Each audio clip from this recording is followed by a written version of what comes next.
നോർത്തിൽ ഒരു സിനിമ റിലീസായി, സൗത്തിൽ അതിൻ്റെ ബഹളമാണ്.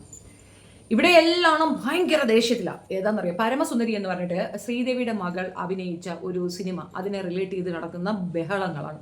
ഇതിപ്പോൾ എന്താ ഇപ്പോൾ ഇത്രയും ചർച്ചാ വിഷയമായെന്നുള്ളത് ഞാനായിട്ട് നോക്കുന്നത്. ചേട്ടാ, ഇത്രയും ബഹളം വയ്ക്കാൻ എന്താ ഇരിക്കുന്നു എന്നുള്ളതാണ്. ആക്ച്വലി ഞാനൊരു ഫിലിം ലവറൊന്നുമല്ല.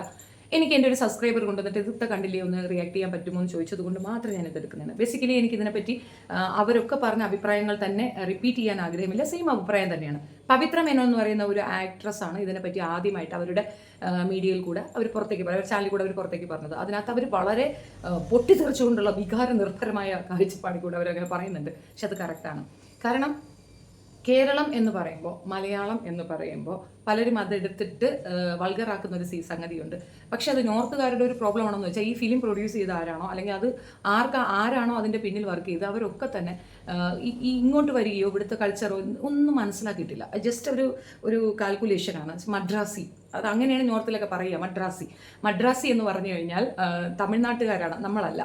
പക്ഷെ അവർ നമ്മളെയും കൂടെ മദ്രാസി എന്നാണ് വിളിക്കുന്നത്. ഇവിടെ മലബാറുകാരെന്ന് പറയും, നമ്മളെ കേരളക്കാർ തമിഴ്നാട്ടിൽ. നമ്മൾ മലബാറാണോ? അല്ല, നമുക്ക് നോർത്ത് സീറ്റ് എല്ലാം കൂടെ ചേർന്നതാണ്. പക്ഷെ അത് അങ്ങനെ ഒരു ഇത് പറയുന്നു, അവരങ്ങനെയാണ് അതിനെ ചിന്തിക്കുന്നത്. മലബാറീസ് എന്നാ പറയുക. അതേപോലെ മദ്രാസീസ് എന്ന് നോർത്തും പറയും. ഇത് വ്യത്യസ്തതയാണ്. കർണാടക വേറെ, നമ്മൾ വേറെ, തമിഴ്നാട് വേറെ. ആ ഒരു ഡിഫറൻസ് ഇവർക്ക് മനസ്സിലായിട്ടില്ല. ഓരോരുത്തരും ഡിഫറെൻറ്റ് കൾച്ചർ, ഡിഫറെൻറ്റ് നൃത്ത സംവിധാനങ്ങൾ പോലും ഡിഫറെൻ്റാണ്. ഭരതനാട്യം എന്ന് പറയുന്നത് തമിഴ്നാട്ടിൻ്റെ, മോഹിനിയാട്ടം കേരളത്തിൻ്റെ, അങ്ങനെ ഡിഫറൻഷ്യേറ്റ് ചെയ്ത് വെച്ചിരിക്കുന്ന ഒരു ഇതാണ്. അത് അവർക്കറിയില്ല. ഇത് എന്തുകൊണ്ടാണ് ഇങ്ങനെയൊരു സംഭവം നടന്നതെന്ന് പറഞ്ഞു കഴിഞ്ഞാൽ, കേട്ടപ്പട്ടി സുന്ദരിയോ അങ്ങനെ എന്തോ ഒരു പേര് അപ്പെണ്ണ് പറയുന്നുണ്ട്. സോറി കേട്ടോ, എനിക്ക് അതിൻ്റെ ഒരു പോസ്റ്റ് ഇവിടെ വെക്കണമെന്നുണ്ട്. പക്ഷേ ഞാൻ അറിഞ്ഞത് അവർ കോപ്പിറൈറ്റ് സ്ട്രൈക്ക് കൊടുക്കുന്നുണ്ട്. കാരണം ഈ സിനിമയെ ഒരുപാട് ഡിഗ്രേഡ് ചെയ്യുന്നുണ്ട് ആൾക്കാർ, ഭയങ്കരമായിട്ട് പറയുന്നത് കൊണ്ട് തന്നെ കോപ്പിറൈറ്റ് സ്ട്രൈക്ക് കൊടുക്കുന്നു. മാത്രമല്ല അവർക്ക് നല്ലൊരു ഹൈപ്പും കിട്ടിയിട്ടുണ്ട്. ഈ സിനിമ എന്തായാലും എല്ലാവരും പോയി കാണും, ഇത് എന്ത് കുന്തമാണെന്ന് കാണാം. പക്ഷേ പകുതി എത്തുമ്പോൾ തന്നെ ഇറങ്ങിപ്പോകും. ഇതിനകത്ത് കാണിക്കുന്ന കുറേ സിനാരിയോസ്, അതായത് ആ ട്രെയിലറിൽ കാണിക്കുന്ന കുറേ സിനാരിയോസിൻ്റെ പിക്ചർ ഞാനിവിടെ കൂടെ വയ്ക്കാം. കണ്ടാൽ ചിരിച്ച് മരിക്കാനുള്ള സംഗതികളാണ്. അവർ ഇപ്പോൾ കുറേയധികം റിവ്യൂ ഇതിനെപ്പറ്റി വന്നിട്ടുണ്ട്. ഞാൻ അതൊക്കെ പോയിരുന്നു വാച്ച് ചെയ്തിട്ട് പറയുന്ന കാര്യമാണ്. അവരൊക്കെ പറയുന്നത് കറക്റ്റാണ്. കാരണം മലയാളി എന്ന് പറയുമ്പോൾ ഇങ്ങനെയാണ് അവർ കൺസേൺ ചെയ്യുന്നത്. പക്ഷെ അങ്ങനെയല്ല. നമ്മുടെ നാട്ടിലെ പെൺകുട്ടികൾ എത്രയോ ഫോർവേഡഡ് ആയി. ഇപ്പോൾ മരുന്നിന് പോലും ഇങ്ങനെ മുല്ലപ്പൂവും മറ്റുമൊക്കെ വെച്ചുകൊണ്ടുള്ള ആളെ കിട്ടാനില്ല. പക്ഷെ എനിക്ക് തോന്നുന്നു നമ്മുടെ യൂട്യൂബ് ഇതൊക്കെ കുറേ വ്ളോഗൊക്കെ ചെയ്യുന്നവരല്ലേ, ഇവരൊക്കെ കുറേ ഇൻഫ്ലുവൻസ് ചെയ്തിട്ടുണ്ടെന്ന് തോന്നുന്നു. ആക്ച്വലി നമുക്കിങ്ങനെ മരുന്നിന് പോലും ഇതുങ്ങളെ കിട്ടാനില്ലാത്തത് കൊണ്ട് അത്തരത്തിലുള്ള ഡ്രസ് കോഡ് ഇട്ടുകൊണ്ട് വരുന്നവരെ നമ്മൾ ഭയങ്കര കൗതുകത്തോട് നോക്കും. ഫോർ എക്സാമ്പിൾ, ഇപ്പോൾ നമ്മൾ കൃഷ്ണകുമാറിൻ്റെ മക്കളെയൊക്കെ കണ്ടിട്ടുണ്ട്. അവർ ഏറ്റവും കൂടുതൽ മോഡേൺ ആൾക്കാരാണ്. മീൻസ് മോഡേണിസം കൊണ്ട് നടക്കുന്ന പ്രത്യേക വിഭാഗക്കാരാണ്. പക്ഷെ അവർ നമുക്ക് കാണാൻ കിട്ടുന്നത് എങ്ങനെയാണ്? സാരി ഉടുത്ത് മുല്ലപ്പൂച്ചൂടി ആ ഒരു ഇതിലല്ലേ. അപ്പോൾ അവരങ്ങനെ തെറ്റിദ്ധരിച്ചിരിക്കുന്നുണ്ടെങ്കിൽ തന്നെ ഇവരുടെയൊക്കെ ഒരു ഇതായിരിക്കത്തില്ലേ? അങ്ങനെയാണ് ഞാൻ മനസ്സിലാക്കുന്നത്. അല്ലെങ്കിൽ പിന്നെ ഇവിടെ വന്നത് ശരിക്കും സ്റ്റഡി ചെയ്യാതെ അങ്ങനെ ഒരു സിനിമ എടുത്തത് തന്നെ മോശമല്ലേ? എൻ്റെ ആക്സെൻറ്റ്, സംസാരം, സത്യം പറഞ്ഞാൽ ഇപ്പോഴത്തെ പിള്ളേർ പറയണത് ഒരു പട്ടിച്ചാത്തനും മനസ്സിലാവത്തില്ല. അമ്മാതിരത്തെ ലാംഗ്വേജാണ് മലയാളി പെമ്പിള്ളേർ ഉപയോഗിക്കുന്നത്. അതായത് നമ്മളിപ്പം എനിക്ക് കുരച്ച് അറിയാം, ഈ മീൻസ് ഒരുമാതിരിയുള്ള സംസാരമാണ് മലയാളികൾക്കും ബേസിക്കലി ഉള്ളത്. കുറച്ച് മര്യാദയ്ക്ക് സംസാരിക്കാൻ അറിയുന്നവർ പോലും അത് മര്യാദയ്ക്ക് പറയത്തില്ല. അത് കുറച്ചൊരു കുഞ്ഞ് പറഞ്ഞു കഴിഞ്ഞാൽ ഒരു രസമുണ്ടെന്ന് തോന്നുന്നു. ഇപ്പോൾ ബിഗ് ബോസിലെ ബെന്നിയെ കണ്ടിട്ടുണ്ടോ? കുഞ്ഞു പറയുന്നത്. ചൈനയിൽ പോയോ, ചൈനയിൽ വളർന്നു, അതുകൊണ്ട് ഈ മലയാളത്തിന് ഇങ്ങനെ ഒരു ഇത് വരേണ്ട ആവശ്യം എന്താണ്? ഒന്നും അറിയാത്ത ഒരു വ്യക്തി അങ്ങനെ പറയുന്നതല്ല. അത് അങ്ങനെ തന്നെ പ്രൊനൗൺസ് ചെയ്യുക, അല്ലെങ്കിൽ അങ്ങനെ തന്നെ ഒരു ശൈലി ഉണ്ടാക്കി വെച്ച് കഴിഞ്ഞാൽ കിട്ടുന്ന ഒരു അക്സെപ്റ്റൻസ് ഉണ്ടല്ലോ, കൗതുകം. ആ കൗതുകത്തിനെയാണ് അവർക്ക് താല്പര്യം. അപ്പോൾ അവർ തന്നെയാണ് ഇതിനെ വികലമാക്കിയെന്ന് ഞാൻ പറയും. ഇത് നമ്മൾ നോർത്തിലേക്ക് ഈ ഒരു സിനിമയിൽ മാത്രം നോക്കാതെ ഒരുപാട് സിനിമകൾ ഇതുപോലെ മലയാളത്തിനെ വികലപ്പെടുത്തിയിട്ടുണ്ട്. അതിൻ്റെ ഒരു റീസണും കൂടെ പറയാം. നമ്മളിപ്പം അങ്ങോട്ട് പോകണ്ട, നോർത്തിലേക്ക് ഓടണ്ട. ഇവിടെ നമ്മുടെ അടുത്ത് തന്നെ തമിഴ്നാട്ടിൽ നടന്ന ഒരു സോങ് കണ്ടിരുന്നല്ലോ ഞാൻ അന്തം വിട്ട് കേട്ടിട്ടുണ്ട്. ഇത് മലയാളം പോലെ തോന്നുന്നുണ്ടല്ലോ ഇതിനകത്ത് ഈ പാട്ടുകൾ. ഇപ്പം ആ പാട്ടുകൾ കൂടുതൽ കുട്ടികളുടെ അടുത്ത് വെച്ച് കേൾക്കുമ്പോഴാണ് നമ്മൾ ഇതിൻ്റെ ലിറിക്സ് ഒന്ന് പഠിക്കാൻ ശ്രമിക്കുന്നത്. അപ്പം ഞാൻ നോക്കുമ്പോൾ ഇത് ശരിക്കും പറഞ്ഞാൽ മലയാളം തന്നെയാണ്. അപ്പം ആ സോങ്ങിൻ്റെ ഫസ്റ്റ് ഇതിൽ ഹാഫിൽ ഇങ്ങനെ ഉണ്ട്, മനസ്സിലായോ എന്നൊരു പാട്ടുണ്ടല്ലോ, കൊടിക്കാൻ വന്നല്ലോ, പിടിക്കാൻ വന്നല്ലോ എന്ന് പറഞ്ഞിട്ടൊരു പാട്ടുണ്ടല്ലോ, ഈ രജനീകാന്തും മഞ്ജു വാര്യരും കൂടെ. അത് ഹിറ്റുമായി. പക്ഷെ ആർക്കും, എനിക്ക് മനസ്സിലായിട്ടുണ്ടായിരുന്നു, കുറേ കഴിഞ്ഞിട്ടാണ് മനസ്സിലായത്, ശരിക്കും പറഞ്ഞാൽ അതൊരു മലയാളം സോങ്ങാണ്. അതിൻ്റെ ഇടയ്ക്കിടയ്ക്ക് ഈ തമിഴ് വരുന്നുണ്ടോ എന്നത് ചോദിച്ചാൽ അതൊരു മലയാളം സോങ്ങാണ്. ഇത്രയും നിയറായി കിടക്കുന്ന അനിരുദ്ധ് എന്ന് പറയുന്ന ഒരു സംവിധായകൻ മോസ്റ്റ്ലി നമ്മുടെ ഇവിടുത്തെ ഒരുപാട് സിനിമകൾ അദ്ദേഹം ഇപ്പോൾ എടുക്കുന്നുണ്ട്. അപ്പം അപ്കമിങ് ഒരു വലിയ ഇത് തന്നെയാണ്.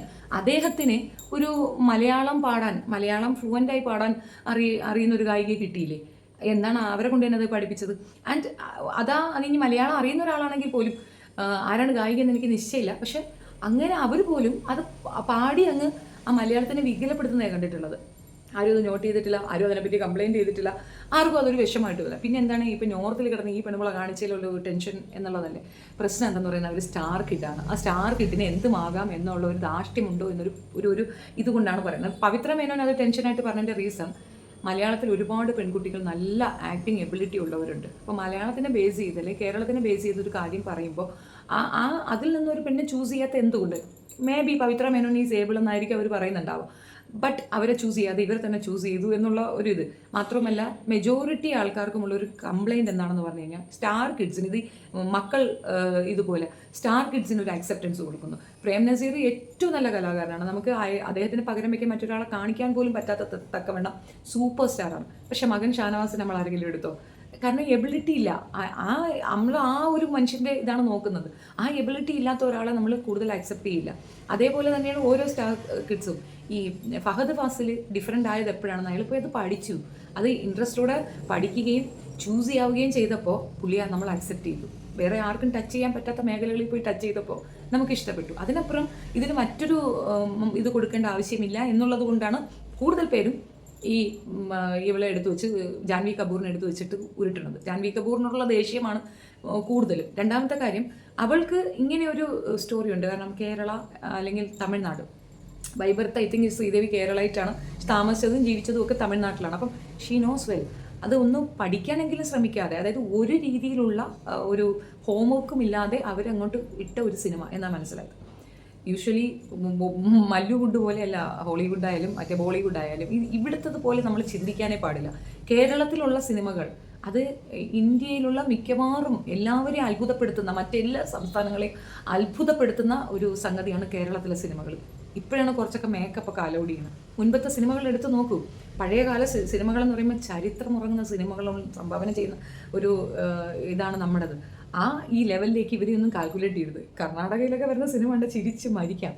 മേക്കപ്പ് ഇല്ല, അവിടെ കളറില്ല എങ്കിൽ, അത് ബ്ലാക്ക് ആൻഡ് വൈറ്റിലാണെങ്കിൽ പൊളിഞ്ഞ് പാളീസാകുന്ന സിനിമകളാണ് അവരൊക്കെ എടുക്കുന്നത്. അതായത് സ്റ്റോറിക്ക് ഒരു ഡെപ്ത് ഉണ്ടാവില്ല, ഒരു റിയാലിറ്റി ഉണ്ടാവില്ല, എല്ലാം ഫിക്ഷൻസും കുറച്ച് ചുമ്മാ എക്സാഗ്രേഷനും, പ്രണയം പോലും എക്സാഗ്രേറ്റ് ചെയ്താണ് കാണിക്കുന്നത്. സോ എല്ലാത്തിനും കുറേയധികം ഇതുകൾ കുത്തിക്കയറ്റി ആകെ ഒരു വിഷ്വൽ ട്രീറ്റ് തരും, അത്രയേ ഉള്ളൂ. നമുക്ക് ഓക്കെ ഇതെന്തൊക്കെയാണ് എന്ന് തോന്നിക്കൊണ്ട് അങ്ങനെ ഒന്ന് വരുമെന്നുള്ളൂ. ബാഹുബലി മാത്രമാണ് ഞാൻ കണ്ടതിൽ വെച്ച് ആ സൈഡിൽ നിന്ന് ഇച്ചിരി പോലും കണ്ടുകൊണ്ടിരിക്കാൻ പറ്റുന്ന ഒരു സംഗതി എന്ന് തോന്നും. അതേപോലെ തന്നെ അതും നമ്മുടെ ഭാഷയിലേക്ക്, ഞാൻ തമിഴിലിട്ടാണ് കണ്ടത്, മലയാളത്തിൽ എനിക്ക് എൻ്റെ ഡബ്ബിങ് ഇഷ്ടപ്പെട്ടില്ല, തമിഴിലിട്ടാണ് കണ്ടത്. സോ ഇങ്ങനെ നമ്മൾ ഓരോന്നും എടുത്തു വെച്ച് നമുക്ക് പറയാൻ പറ്റും. പക്ഷേ നിയർ ബൈ ആയിട്ടുള്ള തമിഴ്നാട്ടുകാർ കാണിക്കുന്ന വിലയോ, ഇന്ദു റെബേക്ക വർഗീസ് അങ്ങനെ എന്തോ ആണ് നമ്മുടെ മറ്റേ കുട്ടി അഭിനയിച്ച ഒരു സിനിമ. പറയുന്ന അതിനകത്തെ ക്യാരക്ടർ, അതിനകത്ത് ആക്ട് ചെയ്ത അയാൾ അത്രയും സിവിയറായി ചിന്തിച്ച് ഡെപ്തിൽ പഠിച്ച ശേഷം സിനിമ ചെയ്യുന്ന ഒരു വ്യക്തിയാണ്.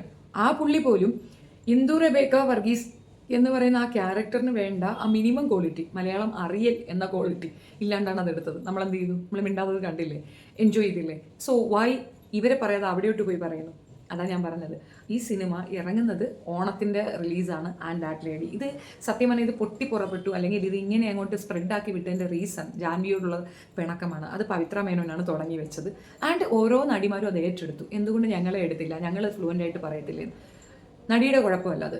നിങ്ങൾ ആദ്യം വരുമ്പോൾ നിങ്ങളല്ല നിങ്ങൾക്ക് വേണ്ടി ഡബ് ചെയ്യുന്നത്. ഓരോ നടിമാർക്കും വേണ്ടിയിട്ട് ഡബ് ചെയ്യുന്ന മറ്റുള്ളവരാണ്.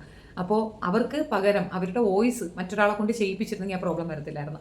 ഹിന്ദി നന്നായി സംസാരിക്കുമ്പോൾ പവിത്ര മേനോൻ തന്നെ ഡബ് ചെയ്താലും മതിയായിരുന്നു. സോ ഡബിങ് ആർട്ടിസ്റ്റിനെ മാറ്റിയിരുന്നെങ്കിലും ഈ ഒരു കംപ്ലയിൻറ്റ് വരത്തില്ല. ദ റെസ്റ്റ് നമ്മൾ നോക്കുക. പിന്നെ കുറേ കംപ്ലയിൻറ്റ്സ് എന്താണെന്ന് പറഞ്ഞു കഴിഞ്ഞാൽ വള്ളംകളി, പിന്നെ കളരിപ്പയറ്റ്, ഇതൊക്കെ പറഞ്ഞുകൊണ്ട് കുറേ കളി, ഞങ്ങളിതല്ല ഇങ്ങനെയുള്ളവരുണ്ട്. നമ്മൾ കളരിപ്പയറ്റും അതിൻ്റെ റിലേറ്റ് ചെയ്ത് ജീവിക്കുന്ന മനുഷ്യരുമുണ്ട്, ഇല്ലയെന്ന് പറയേണ്ട. നമ്മൾ ഒരുപാട് ഡെപ്തിലേക്ക് ഇത് കൊണ്ടുവരണമെന്നില്ലല്ലോ. അതൊരു ഫാൻറ്റസി ആയിട്ട് ചെയ്യുന്ന ഒരു സിനിമയാണ്. മദ്രാസിയായ ഒരു പയ്യൻ കേരളത്തിലുള്ള ഒരു പെണ്ണിനെ പ്രണയിക്കുന്നു. ഇത് നോർത്തിലുള്ള ഒരാൾ ഫിലിം ചെയ്യുമ്പോൾ അത് കിട്ടേണ്ട ഒരു അക്സെപ്റ്റൻസ് അവിടെ കിട്ടുമെന്നുള്ള പ്രതീക്ഷയിൽ ചെയ്തതാണ്. പക്ഷെ അവർക്കത് തെറ്റിപ്പോയി. ഇവർ ശരിക്കും മനസ്സിലാക്കണം, നോർത്ത് എന്ന് പറയുമ്പോൾ അതുപോലെയല്ല സൗത്തിലുള്ള, പ്രത്യേകിച്ച് മദ്രാസിൽ വന്ന് താമസിക്കുക, ഇവിടെ വന്ന് താമസിക്കുക, മിനിമം 1 മന്തെങ്കിലും ഒരു ഹോംവർക്ക് ചെയ്തിരുന്നെങ്കിൽ ഇതിന് ഡിഫറൻസ് ഉണ്ടാവുമായിരുന്നു. ഇനി ഹോംവർക്ക് ഇല്ലെന്ന് തന്നെ വെക്കുക, 2 പേരെ ഹയർ ചെയ്താൽ മതിയായിരുന്നു. ഇതിനെപ്പറ്റി ബേസിക് നോളജ് ഉള്ള ഏതെങ്കിലും ഒരു സെലിബ്രിറ്റി മോഡലുള്ള ഏതെങ്കിലും ഒരാൾ, ഇപ്പോൾ താഴ്ന്ന അത് ഒരുപാട് ഉയർച്ച നിൽക്കാത്ത ഒരാളെ കൊണ്ടുപോയെങ്കിൽ അവർ എക്സ്പ്ലെയിൻ ചെയ്ത് കൊടുക്കുക. ഇതിന് വൃത്തിയൊന്നും അവിടെ ഇല്ലേ, അങ്ങേരോട് ചോദിച്ചാൽ പോരായിരുന്നു. ഏതെങ്കിലും ഒരു അസിസ്റ്റൻറ്റിനെ എടുത്താലും അവർ എക്സ്പ്ലെയിൻ ചെയ്ത് കൊടുക്കുമായിരുന്നു. സോ സിമ്പിളായിരുന്നു. അവരത് അത്രയും ലൈറ്റായിട്ട് എടുത്തു. അവർക്ക് മനസ്സിലാകാത്ത ഒരു കാര്യം എന്ന് പറഞ്ഞാൽ ഓഡിയൻസ് എന്ന് പറയുന്നത്, പ്രത്യേകിച്ച് കേരളത്തിലെ ഓഡിയൻസ്, അതൊരു ഭയങ്കര ഹ്യൂജാണ്. അവരെല്ലാ ലാംഗ്വേജും കാണുന്നവരാണ്. ഇപ്പം വിദേശത്തൊക്കെ ഒരുപാട് പേര് 75% പോപ്പുലേഷൻ നമ്മുടെ ഔട്ട്സൈഡ് ആണെന്നാണ്, പ്രവാസികളെന്നാണ് ഞാൻ മനസ്സിലാക്കുന്നത്. അപ്പോൾ അത് അവർക്ക് ആകെയുള്ള ഒരു എൻ്റർടൈൻമെൻറ്റ് സിനിമകൾ തന്നെയാണ്. അപ്പോൾ അതുകൊണ്ട് എന്ത് ലാംഗ്വേജ് ആയാലും അവർ അക്സെപ്റ്റ് ചെയ്യും. തമിഴ്നാട്, കർണാടക ഒക്കെ അവർ കാണും, ഹിന്ദി ഒബ്വിയസ്ലി കാണും. അപ്പോൾ പിന്നെ അങ്ങനെ ഉള്ളതാണെന്ന് മനസ്സിലാക്കിക്കൊണ്ട് അതിന് തക്കവണ്ണം ഉള്ള ഒരു സിനിമ ക്രിയേറ്റ് ചെയ്യുന്നതിന് പകരം അത് കൊണ്ടുപോയി കൊളാക്കി കളഞ്ഞു. പക്ഷേ ഈ കംപ്ലയിൻറ്റ് ചെയ്യുന്ന, കളിയാക്കുന്നവർ മറ്റ് സിനിമകൾ എടുത്ത് വെച്ച് കളിയാക്കി ഞാൻ കണ്ടില്ല. അതിനകത്തൊരു വിരോധാഭാസം എനിക്ക് ഫീൽ ചെയ്തിരുന്നു. അഭിനയിച്ചത് സിദ്ധാർത്ഥ് മൽഹോത്രയും ജാൻവി കപൂറുമാണ്. പക്ഷേ അതിനകത്തൊരു സോങ് ഉണ്ട്. അത് എനിക്ക് ആ സോങ് പാടാൻ അറിയത്തില്ല, ബട്ട് ആ സോങ് സൂപ്പർ ഹിറ്റ് ആകും, പൊളിയാണ്. ആ സോങ് കേട്ടാൽ തന്നെ നമുക്കൊരു എന്താ പറയണേ, പ്രണയം ഫീൽ ചെയ്യും. അങ്ങനത്തെ ഒരു സോങ് അതിനകത്തുണ്ട്. റെസ്റ്റൊക്കെ ഓക്കെയാണ്. പിന്നെ പലരും പറയുന്ന കണക്ക് മുല്ലപ്പൂ വയ്ക്കുന്ന, സാരി ഉടുക്കുന്ന, കയ്യിൽ കത്തി കരുതുന്ന, പറമ്പിൽ നിന്ന് വരുന്ന, ഇങ്ങനെ കുറേ എക്സ്പ്ലനേഷൻസ് ഒക്കെ, അതിൻ്റെ ഒന്നും ആവശ്യമില്ല കേട്ടോ. ഇത് ബേസിക്കലി അങ്ങനെയൊക്കെ ഉള്ളവരുണ്ട്. തീരെ അങ്ങ് ഗവാറൊന്നുമല്ല. സോ അൺപഡ് ഗവാറാണോ എന്നൊരു ഫോം അതിന് കൊണ്ടുവരുന്നുണ്ട്. നല്ല സുന്ദരിയായിട്ട് ഒരുങ്ങിയിട്ടുമുണ്ട് ജാൻവി. പക്ഷേ എന്നിരുന്നാൽ പോലും ഒരു വിഷമഘട്ടം ഉണ്ട് എന്നുള്ളത് ഇത് വൈറലാക്കാൻ ശ്രമിച്ച വ്യക്തിയിൽ നിന്ന് നമ്മൾ ചിന്തിച്ചു കഴിഞ്ഞാൽ കാര്യം മനസ്സിലാവും. പവിത്ര മേനോന് തുടങ്ങി അസൂയയിൽ നിന്ന് തുടങ്ങിയ ഒരു സാധനമുണ്ട്. പിന്നെ ആ പ്രൊനൗൺസിയേഷൻ റോങ് ആണെങ്കിൽ നമ്മൾ പറയുമ്പോൾ മറ്റതും കൂടെയൊക്കെ പറയണം. അതിലൊന്നും മലയാളിക്ക് കംപ്ലൈൻ്റ് ഇല്ല. പ്രത്യേകിച്ച് നോർത്ത് സൈഡിൽ ഒരാൾ ഒരു ഇത് ചെയ്തു കഴിഞ്ഞാൽ അതിനേക്കാൾ കംപ്ലൈൻറ്റ് പറയേണ്ടത് ഇവിടെ സൗത്തിൽ നടന്നിട്ട് വായി തുറക്കാത്തവരാണ്. മനസ്സിലായോ എന്നുള്ള ആ സോങ് തൊട്ട് മറ്റേ ഇന്ദു റബൈക്ക വർഗീസ് തൊട്ട് അതൊക്കെ വളരെ കംപ്ലൈൻറ്റ് പറയാൻ പറ്റുന്ന സാധനം. അതിനെപ്പറ്റിയൊന്നും ആരും കംപ്ലൈൻറ്റ് ചെയ്ത് ഞാൻ കണ്ടിട്ടില്ല, അതിൻ്റെ റിവ്യൂ കണ്ടിട്ടില്ല, ആർക്കും അതിനെപ്പറ്റി ഒരു ഇതുമില്ല. പക്ഷേ സൂപ്പർ ഹിറ്റ് ആയിരുന്നു. ഈ സിനിമയൊക്കെ അവിടെ ഭയങ്കരമായിട്ട് ഓടിയതാണ്. തമിഴ്നാട്ടിൽ നമ്മുടെ സ്വന്തം അയൽക്കാർ പോലും ഇങ്ങനെ ചെയ്തിട്ടുണ്ട്. ഇത് സത്യം പറഞ്ഞാൽ അസൂയയുടെ പുറത്തേക്ക് വന്ന ഒരു സംഗതിയാണ്. മിസ്റ്റേക്ക് ഉണ്ടോയെന്ന് വെച്ചാൽ മിസ്റ്റേക്ക് ഈസ് ദെയർ. പക്ഷേ നിങ്ങൾ പ്രതീക്ഷിക്കുന്ന കണക്ക് ജാൻവി കപൂർ ഇവിടെ ജനിച്ച് വളർന്നതല്ല. അവർ ബേസിക്കലി തമിഴ്നാട്ടിൽ നിന്നാണ് എങ്കിൽ പോലും അവർ താമസിക്കുന്നതും അവരുടെ ഫാദറും ഒക്കെ നോർത്ത് സൈഡാണ്. അപ്പോൾ അവർക്ക് ഇവിടമായിട്ട് വലിയ ബന്ധങ്ങളില്ല. അതിപ്പം ശ്രീദേവിക്ക് ഉണ്ടാവത്തില്ല, മലയാളം ഫ്ലുവൻ്റ് അല്ല അവർ. അപ്പോൾ അവരുടെ പ്രശ്നമല്ല, അത് എക്സിക്യൂട്ട് ചെയ്ത ആൾക്കാരുടെ പ്രോബ്ലമാണ്. അവരത് കൃത്യമായിട്ട് ഫോളോ ചെയ്യാത്തതിൻ്റെ കുഴപ്പമാണ്. നമ്മുടെ സിനിമ വെച്ച് കമ്പാരിസൺ നടത്തുമ്പോഴാണ് നമുക്ക് നിരാശ വരുന്നത്. ആ കാര്യത്തിൽ നമുക്ക് നിരാശയല്ല വരേണ്ടത്, നമ്മൾ ഗ്രേറ്റ് എന്നാണ് ചിന്തിക്കേണ്ടത്. കാരണം നമ്മുടെ സിനിമയെ കോമ്പീറ്റ് ചെയ്യാൻ മറ്റൊന്നും വരത്തില്ല. നമ്മൾ വളരെ റിയലിസ്റ്റിക്കായി, സോ ട്രൂ ആയി, റിയൽ സ്റ്റോറീസാണ് എടുത്ത് വെച്ച് ചെയ്യുന്നത്. അതിനകത്ത് ഉണ്ട്, നമ്മളിവിടെ നായക പ്രാധാന്യത്തിനുപരി സ്റ്റോറിക്കാണ് പ്രാധാന്യം കൊടുക്കുന്നത്. ആ സ്റ്റോറി എങ്ങനെയാണോ അത് റിലേറ്റ് ചെയ്തായിരിക്കും ആ സിനിമ പോകുന്നത്. ഇപ്പോഴൊക്കെ അങ്ങനെ, ഇപ്പോഴും അങ്ങനെ തന്നെ, മുമ്പും അങ്ങനെയാണ്. മലയാള സിനിമയിൽ അഭിനയിക്കാൻ വരുമ്പം ഭയങ്കര പ്രോബ്ലമാണ് എന്ന് മറ്റ് നടന്മാരും നടിമാരും ഒക്കെ പറയുന്നിടത്ത് നമ്മുടെ മലയാളം എത്രത്തോളം സ്ട്രെങ്ത് നിൽക്കുന്നു എന്ന് മനസ്സിലാക്കുക. സോ ഈ ഒരു ഇത് വെച്ച് നമ്മളതിന് കമ്പാരിസന് കൊണ്ടുപോകണ്ട. പിന്നെ എട്ടപ്പെട്ടി കുട്ടപ്പെട്ടി എന്നൊക്കെ പറയുന്നത് ദേ ഡോണ്ട് നോ മലയാളം, അതാണ് പ്രോബ്ലം. അത് ശരിക്കും അവർക്ക് മനസ്സിലാക്കി കൊടുക്കാൻ ഈ ട്രെയിലർ എടുത്ത് വെച്ച് എക്സ്പ്ലെയിൻ ചെയ്യുന്നവർക്ക് ഉപകരിക്കും എന്നതിനപ്പുറം വേറെ പ്രത്യേകിച്ചൊന്നുമില്ല. അപ്പോൾ എൻ്റെ ഒരു അഭിപ്രായം പറയണമെന്ന് എൻ്റെ സബ്സ്ക്രൈബർ റിക്വസ്റ്റ് ചെയ്തുകൊണ്ടാണ്. സോറി, ഞാൻ സിനിമ ലവറല്ല. എനിക്ക് അത്രത്തോളം സിനിമയെ ഭയങ്കരമായിട്ട് ഞാൻ ഉള്ളിലേക്ക് എടുക്കുന്നതല്ല. ചില സിനിമകൾ കണ്ടാൽ, പ്രത്യേകിച്ച് മലയാളം സിനിമകൾ കണ്ടാൽ ഒരു 2-3 വീക്സ് നമുക്ക് അതിൽ നിന്ന് പുറത്തേക്ക് വരാൻ പറ്റാത്ത അത്രയും ഡെപ്തിലേക്ക് നമ്മൾ അതിൽ ഇറങ്ങിപ്പോൾ അത്തരം സിനിമകളൊന്നും ഞാൻ പോയി കാണാറില്ല. ഒത്തിരി ഇതായിട്ടിരിക്കണം, ഇമോഷണലി നമ്മളെ വല്ലാണ്ട് നശിപ്പിക്കുന്ന സിനിമകളാണ് മലയാള സിനിമയെന്ന് ഞാൻ പറയും. കാരണം അത്ര ഡെപ്തിൽ നമ്മളെ ഉള്ളിലേക്ക് വരും. സോ നമ്മൾ അത് കണ്ടിട്ട് മറ്റത് കാണുമ്പോൾ ഉണ്ടാകുന്ന നമ്മളുടെ ഒരു ഫ്രസ്ട്രേഷനാണ് നമ്മളാ കാണുന്നത്. ഒരു നല്ല ഫ്രസ്ട്രേഷനാണ്, നിരാശാബോധം. നമ്മുടെ സിനിമകൾ അത്രയും ആപ്റ്റായി ഈ ഒരു ചെറിയ മൈന്യൂട്ട് മിസ്റ്റേക്ക് പോലും ആക്സെപ്റ്റ് ചെയ്യാത്ത സ്ട്രോങ് ആയി എടുക്കുന്നവരാണ്. ഇതിൽ ഒരു കാര്യം കൂടെ ഉണ്ട്.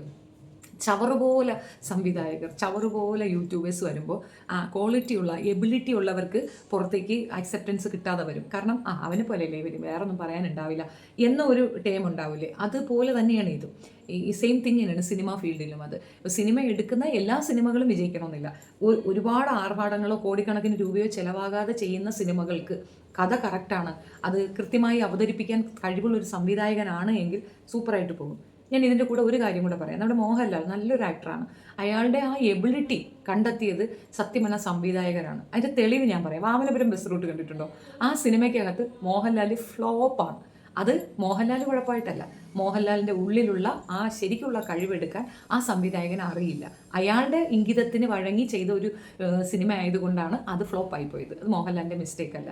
സോ ഒരു മനുഷ്യൻ്റെ കഴിവ് എടുത്ത് കാണിക്കാൻ കഴിവുള്ള സംവിധായകനാണ് ഇവിടെ ശരിക്കും പറഞ്ഞാൽ പെർഫെക്റ്റ്. അപ്പം ഇതിൻ്റെ സംവിധായകനാണ് യഥാർത്ഥത്തിൽ കുറ്റവാളി, ജാൻവി അല്ല. ജാൻവിക്ക് ഇത് അറിയത്തില്ല, അയാൾ എന്ത് പറയണോ അതേ ചെയ്യുള്ളൂ. നമുക്ക് മഞ്ജു വാര്യർ മലയാളിയാണ്, തമിഴ് ബാക്ക്ഗ്രൗണ്ട് ഉണ്ടെങ്കിൽ പോലും so she can tell them no ഈ പാട്ട് കുറച്ചുകൂടെ ഫ്ലുവൻ്റ് ആയിട്ട് പാടൂ എന്ന്, അല്ലെങ്കിൽ അല്ലെങ്കിൽ മറ്റുള്ളവർക്ക് അക്സെപ്റ്റൻസ് ആവുന്നതാണൊക്കെ പാടും. ആ മ്യൂസിക്കാണ് റീച്ച് ആയത്. ആ സോങ്സിൻ്റെ അതിൻ്റെ ലിറിക്സ് കേട്ടാലും ഞെടുങ്ങിയിരിക്കും, മലയാളമായിരുന്നോ എന്ന്. അപ്പോൾ ഇത് ഇവിടെയും സംഭവിക്കുന്നുണ്ട്. ഇത് നമ്മൾ മൈൻഡ് ചെയ്യാതെ അത് മാത്രം പറയണത് ഇത് സത്യം പറഞ്ഞാൽ ജലസിന്ന് വന്ന ഒരു സംഗതിയാണ്.